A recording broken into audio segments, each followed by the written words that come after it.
Hey Kurt, how's it going? Excellent, Preeti. How are you doing today? I'm doing well, but there's this rumor going around town that says that you, Kurt Dalton, apologize to your kids from time to time. And apparently this is really controversial because parents don't always think that they should or are obligated to say I'm sorry to their children to maintain some sort of sense of authority. So I wanted to get your hot take. Why do you apologize to your kids? When do you apologize to your kids? And is that a good practice? So, let me give you some great parental advice for all the parents out there. If you have a child that is harping on a past event, kind of giving you the vinegar or sticking it to you about some action you did that they were hurt by, best thing to say are these words: Hey, I'm sorry that's a negative memory, or I did that. That was the best I could do at the time on that day with the tools I had. I got my tools from my parents, right? Grampy, grandpa, noni, whatever you call your grandparents. But I have a different toolbox now and I would have reacted differently. But I'm sorry that that negative thing, fill in the blank, happened and I would have done it differently, but that's on me and I'm going to do better. And as soon as you take that vinegar, like away from that wound or that memory, your kids are free from it and you're free from it. So, yes, I've learned to apologize to my kids. It might not even be something I think I did wrong. It's their reality, it's their world. Their reaction to something I did left a memory or a sting mark that you might not even be aware of. And yes, it's very okay to apologize to your children. By the way, they're human beings. It's okay to talk to them as they get older, as adults and young adults. And you're also role modeling that saying I'm sorry to someone, even if you think you didn't do wrong, but that's how the person felt it, is 100% okay and clears the deck and lets someone know, like, hey, I would have done that differently. I'm sorry. Well, I don't know if you heard, but there's been an uproar of applause in the back from all the family systems therapists out there. It sounds like you've really been able to put the ego down and that it's not about being right. It's about validating your child's experience, validating their feelings, and understanding that they might have understood or interpreted something differently than you meant it. And while intention is important, if we unintentionally harm others, it is 100% okay and good to say, I'm sorry.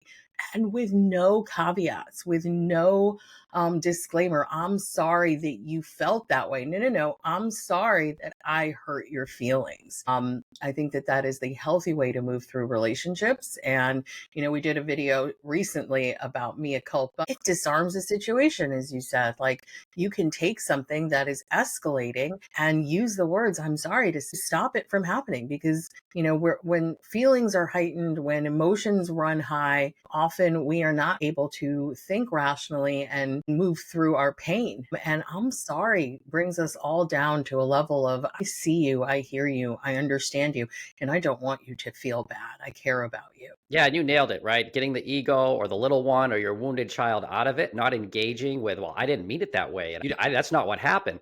That's all your version of reality. Their version is they were hurt by something you did. You could have yelled at them. You could have embarrassed them. You could have not handled something correctly. So get the ego out of it and do the apology, like you mentioned. There's no but in a good apology and a real apology. So it's not, but you did this, or but I was frustrated, or but I was having a bad day. Get the buts out, right? But I love you. We did the video on, but I'm a good person. Just say, hey, I'm sorry. I did the best I can that day at that moment with the toolbox I had, and I'm working on it. And I would have reacted differently knowing what I know now. But you're right. If you felt that way, I'm sorry. And I'm human too. And then it really does give your kids a role model of how they're going to handle their kids and what they're going to say to their children and people that they accidentally offend. So you're doing you get like a double bonus on that one. Imagine if we did it online on social media Yeah. as we go to each other, especially in this political climate. I'm sorry I offended you. Yeah. You're right, because we're seeing a lot of political gaslighting, right? If you don't agree with me, you're this. There's name calling. That's just gaslighting. And in your own relationship with your kids, when you add that but, it's a little bit of a gaslight. It's kind of giving yourself a way out. It's an excuse. So don't do that. Just say, oh, I'm sorry. And, I'll do better next time. And I'm sorry you felt that way because that wasn't my intention. So when you apologize to your kids, Kurt, what's the response that you get? How does it change the conversation? How does it change their demeanor? And how does it affect them in that moment and also moving forward? Well, it certainly empowers kids or another person in a relationship. When you just say, I'm sorry, this is how I handled it. And there's no but or excuse, or it's empowering to them to know that they're heard, like you mentioned, and that you respect and honor their feelings in that moment, as opposed to dismissing them or saying, well, that's not true. I didn't really do that. So there's empowering, there's giving of energy, if you will, knowing that they belong and that they're heard, which, as we know, a lot of society doesn't feel heard. And that's where the fear and the panic and the hurt comes from out there, is just no one feels like they're being heard, or no one's able to express their pain. Right.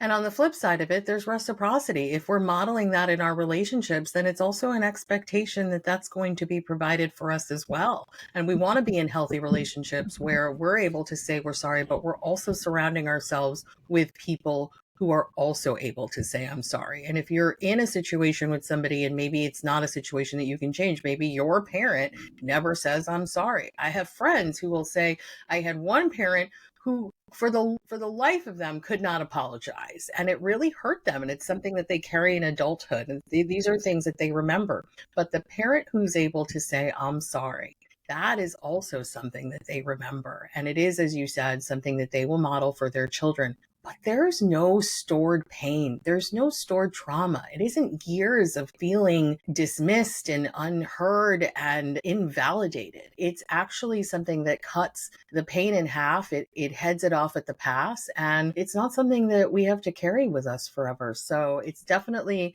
the healthy way to go. It's a lot easier if you practice it. And just remember, if it feels uncomfortable, it's okay.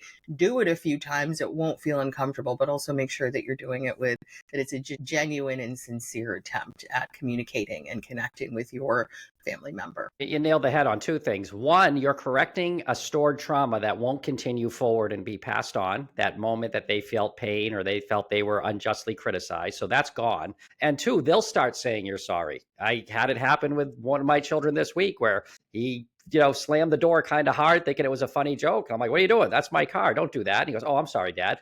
Once you start using that language, I'm sorry, back and forth, it becomes contagious. It becomes forgiving. And it's something you'll both see yourself saying it more and your kids to you. Imagine, like, I know there's a lot of parents who might watch this. Imagine your kids coming home and they did something. I'm sorry. I'm sorry, Mom. Sorry, Dad. My bad.